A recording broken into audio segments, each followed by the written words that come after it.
सुग्रीव, आपसे मेरा विनम्र निवेदन है कि आप अति शीघ्र अपनी सेना के साथ यहाँ से लौट जाइए। दिशाहीन युद्ध करके स्वयं को क्षति पहुंचाने से अच्छा है युद्ध से पलायन करना। महाराज सुग्रीव,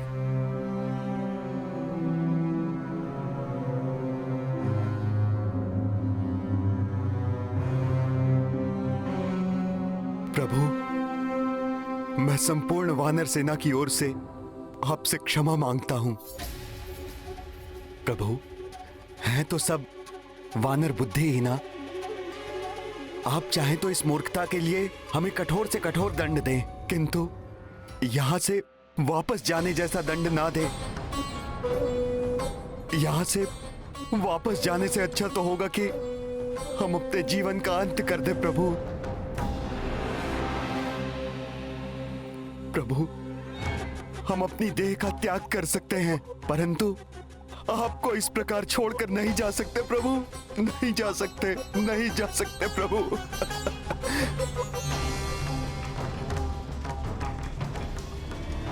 प्रभु, वानर स्वभाव चंचल होता है, इसलिए भूल हो गई इनसे। पहली भूल समझकर क्षमा कर दीजिए। मैं आपको विश्वास दिलाता हूं प्रभु, आगे से संपूर्ण वानर सेना आप ही के बनाए हुए नियम और आदेशों का पालन करेगी। प्रभु,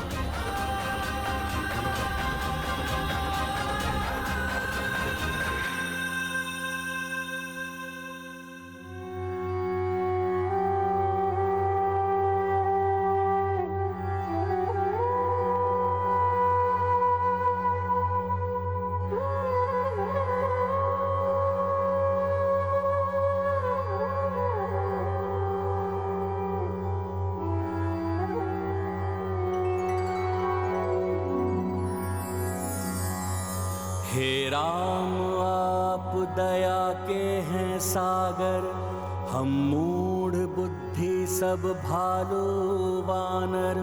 भक्तों से राघव हुई भूल भारी, दंड के हम उद्दंड अधिकारी। किंतु ना ऐसा क्षमाशील कोई, करुणा करा पंकज पद के सोई। करबद्ध हम हैं, क्षमा दो कृपाला। हे दीन बंधु दीन दयाला।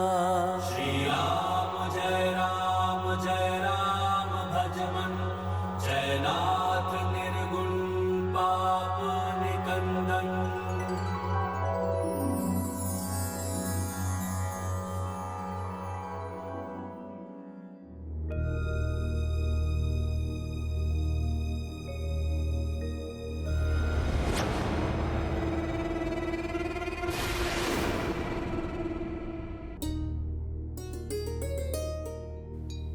उठिए मित्र सुग्रीव।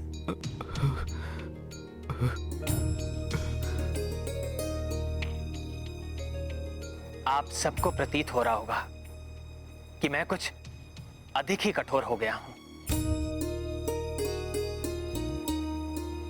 इस युद्ध को विजित करने के लिए और अपने सैनिकों के जीवन को अनावश्यक हानि से बचाने के लिए हमें कठोर नियमों एवं अनुशासन का पालन करना आवश्यक है।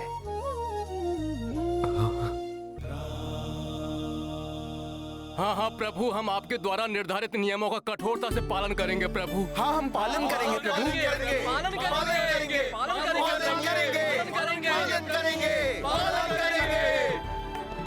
उचित है। तो अब हमें कल होने वाले युद्ध के लिए नियम एवं रणनीति का निर्धारण कर लेना चाहिए। श्री रामचंद्र की जय, श्री रामचंद्र की जय, जय श्री राम, जय श्री राम। विभीषण जी, आप तो रावण के बारे में सब जानते हैं, आप ही बताइए सर्वप्रथम वो क्या करेगा, कौन होगा उसका प्रथम लक्ष्य?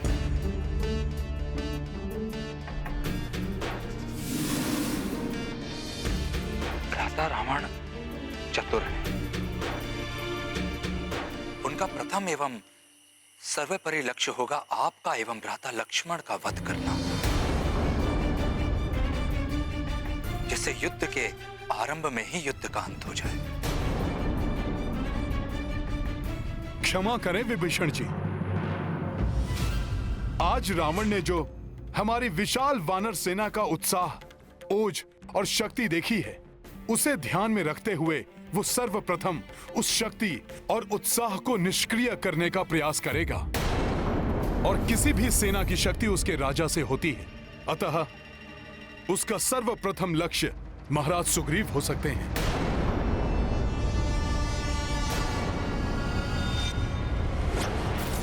सुग्रीव ही होगा हमारा प्रथम लक्ष्य।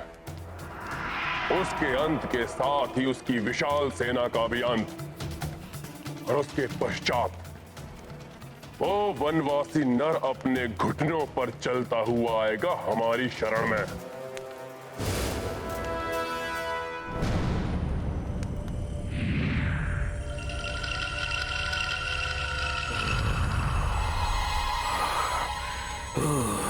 दे दो जीवा।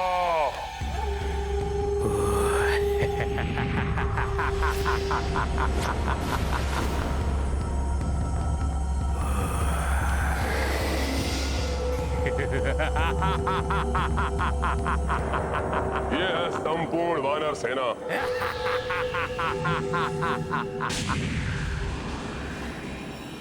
आप चिंतित ना हो महाबली, मैं स्वयं जाऊंगा उस सुग्रीव का अंत करने।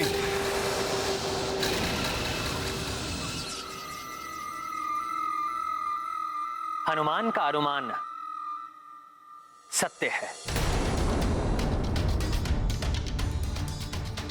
महाराज सुग्रीव की सुरक्षा हमारे लिए सर्वोपरि है।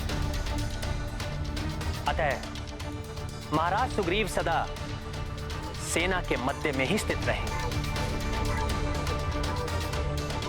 और उनके निकट हमारे महाबली योद्धा विभिन्न सुरक्षा पंक्तियां बनाकर इन्हें चारों ओर से घेरे रहेंगे। नहीं प्रास्त, तुम नहीं, हमारे रक्ष योद्धाओं में अनेक तरुण योद्धा है, जिनमें से एक है महाविनाशक योद्धा अग्निकेतु, जो क्षण भर में अपने रसायन से जलाकर किसी को भी भस्म कर सकता है।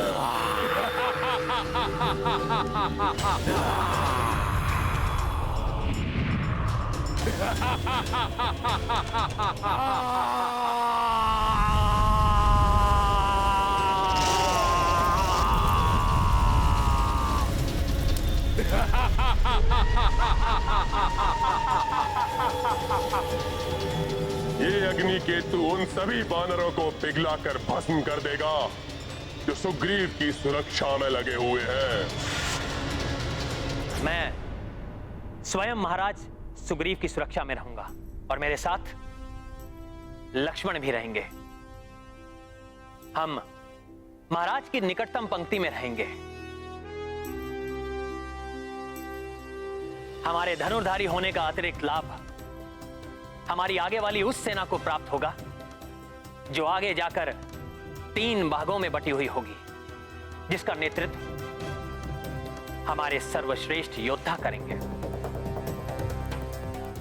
तो ठीक है, प्रभु श्री राम की सामने वाली पंक्ति का नेतृत्व मामा श्री जामवंत और युवराज अंगद करेंगे और उनके सामने आने वाले शत्रु को ढेर करने के लिए आगे होंगे महाबली नल, नील और सुषेण जी, और उनके पीछे दूसरी पंक्ति में गवई, गवाक्ष और गंधमादन। किंतु स्मरण रहे, भ्राता रावण आकाश एवं पाताल से भी आक्रमण करने की क्षमता रखते हैं। यदि प्रभु का आदेश हो तो मैं किसी ऐसे उच्च शिखर पर स्थिर रहूंगा जहां से दोनों ओर होने वाली गतिविधियों पर दृष्टि रख सकूं। भ्राता रावण क्रूर है। वो बर्बर एवं महाविनाशकारी आक्रमण करके महाराज सुग्रीव को क्षति पहुंचा सकते हैं। सत्य कहा आपने महाराज विभीषण, किंतु हनुमान रावण के किसी भी बर्बर आक्रमण को सफल नहीं होने देगा। और तब हमें महाविध्वंस फैलाने वाला एक ऐसा योद्धा चाहिए जो समस्त वानरों को तितर बितर कर दे, जिससे सुग्रीव के वध का मार्ग सुगम्य हो जाए। भ्राता लंकेश, इस कार्य के लिए यज्ञकूप को भेजा जा सकता है।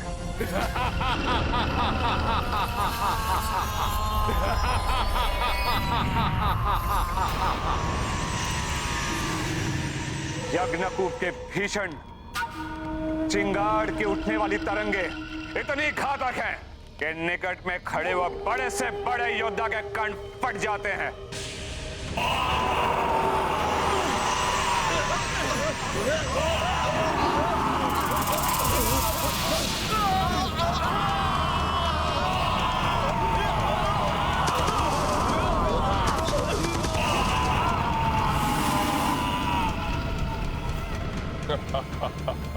उत्तम, अति उत्तम। यज्ञकूप को उचित समय पर हम आक्रमण के लिए भेजेंगे, जिससे कि समुचित रूप से ध्वंस हो सके इन वानरों का। अब प्रश्न यह उठता है कि कल होने वाले युद्ध का नेतृत्व इस महाबली योद्धा को सौंपा जाए। वैसे तो सेना के नेतृत्व के लिए भ्राता कुंभकर्ण ही भ्राता रावण का प्रथम चुनाव हो सकते थे, क्योंकि वो महाशक्तिशाली महाविनाशकारी शक्तियों से संपन्न है। किंतु वो इस समय इंद्रमग्न होंगे। किंतु विभीषण जी, मेरे विचार से रावण किसी पर विश्वास ना करके स्वयं युद्ध करने के लिए आगे आ सकता है। नहीं, जब तक अति आवश्यक नहीं होगा, रावण स्वयं को संकट में नहीं डालेगा। वो अपने ही समान किसी शक्तिशाली महाबली योद्धा का चुनाव करेगा। मेघनाद पर उसे पूर्ण भरोसा है। वो कल युद्ध के लिए उसे ही नेतृत्व के लिए भेजेगा।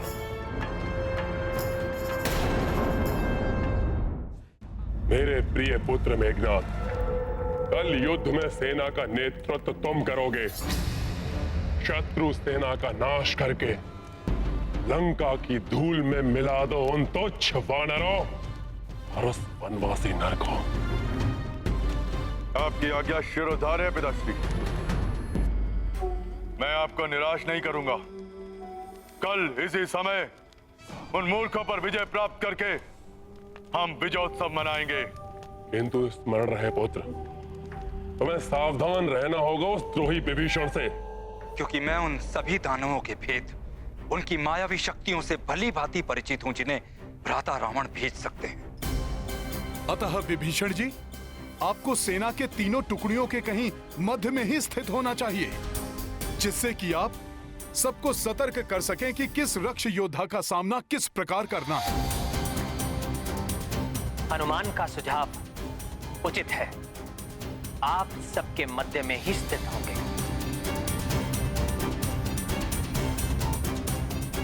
सत्य है पिताश्री। मैं अपने साथ महाबली महामायावी योद्धा आक्रांता को ले जाऊंगा। काका श्री विभीषण को भी इस विषय में कुछ ज्ञात नहीं। मुझे भी कुछ ज्ञात नहीं है आक्रांता के बारे में युवराज,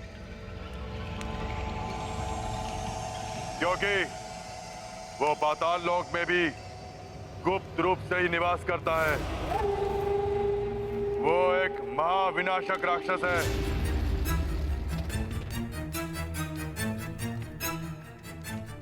क्योंकि उसकी देह में प्रचंड ज्वाला है जो सदैव धधकती रहती है।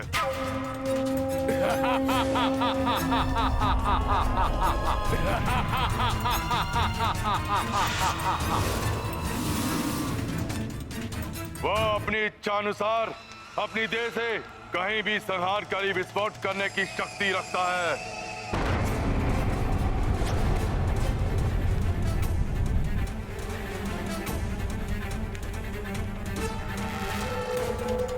अर्थात मात्र उसको एक ही बार प्रयोग किया जा सकता है, क्योंकि विस्फोट होने से उसकी देह टुकड़ों में विभक्त हो जाएगी। नहीं काका महापार्षद, उसमें एक विचित्र अकल्पनीय शक्ति है। इसके देह के टुकड़े होने के बाद स्वतः ही पुनः स्थापित हो जाते हैं। उसकी देह के टुकड़े स्वतः ही जुड़ जाते हैं और वह पुनः अपनी पूर्व स्थिति में आ जाता है।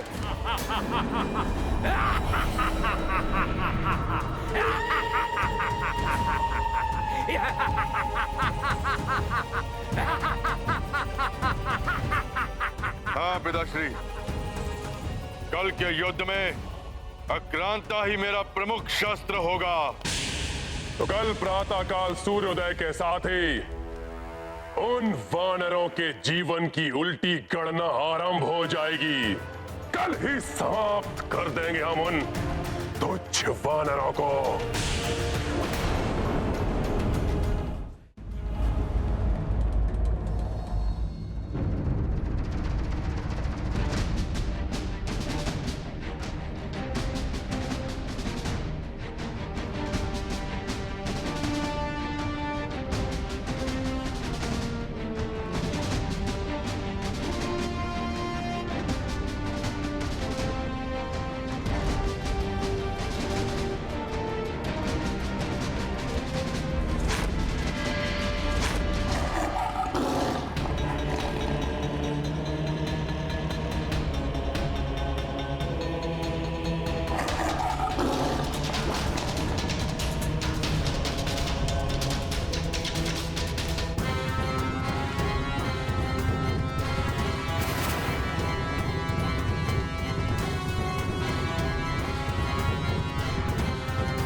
क्या अभूतपूर्व क्षण है ये।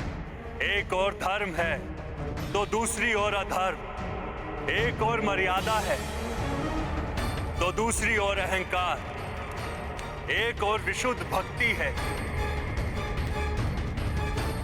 तो दूसरी ओर आसुरी शक्ति।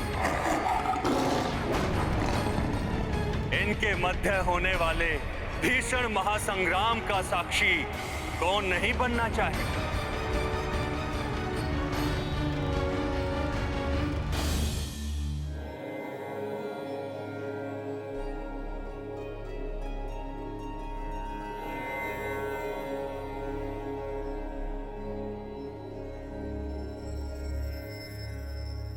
क्या सोच रही हैं देवेश्वरी कि सदैव ध्यान योग में लीन रहने वाले महायोगी भी अपना ध्यान छोड़कर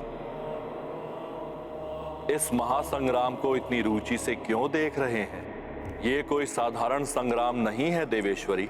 पाप और पुण्य के मध्य होने वाला ये धर्मयुद्ध संसार के लिए बहुत ही निर्णायक सिद्ध होने वाला है। देखिए ना,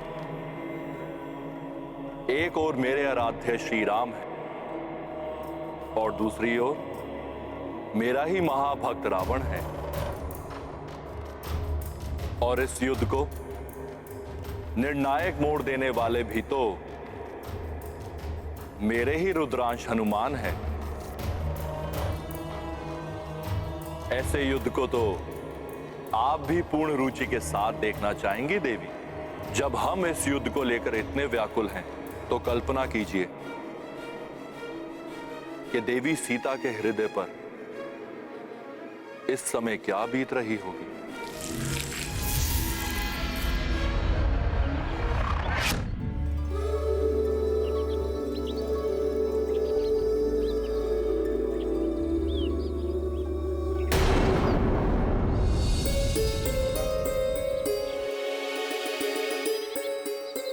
मेरा मन भी उद्विग्न है अमला। कभी मन कहता है कि प्रभु शीघ्र यहाँ आकर दुष्ट लंकेश का संहार करके मुझे यहाँ से ले जाएंगे। कभी मन आशंका से भर उठता है कि कहीं कोई अनिष्ट ना हो जाए। इस युद्ध का एक एक पल मुझे व्याकुल कर रहा है अल्लाह। ये युद्ध मात्र सीता की मुक्ति के लिए नहीं, अपितु अधर्म के चंगुल से धर्म की मुक्ति है इसका उद्देश्य। युद्ध विनाशकारी होता है, इसलिए मैंने उसे टालने का पूर्ण प्रयास किया, किंतु पाप कर्मों से कांपती हुई धरा का संतप्त हृदय पापियों के रुधिर से ही शांत होगा। अब बस प्रतीक्षा है तो सूर्य देव के उदित होने की। उनकी प्रथम किरण का दर्शन उद्योष होगा पापी रावण और उसके कोटि कोटि राक्षसों के अंत का।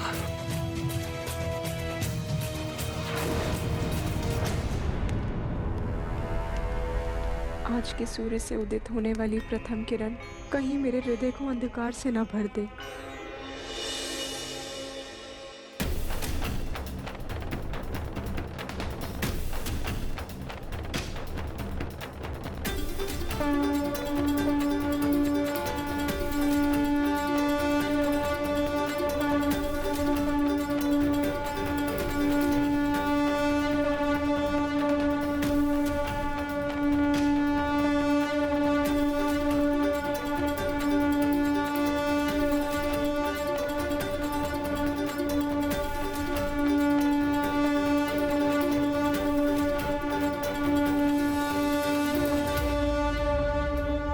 किसी भी कार्य या युद्ध की सफलता उचित योजना पर निर्भर करती है।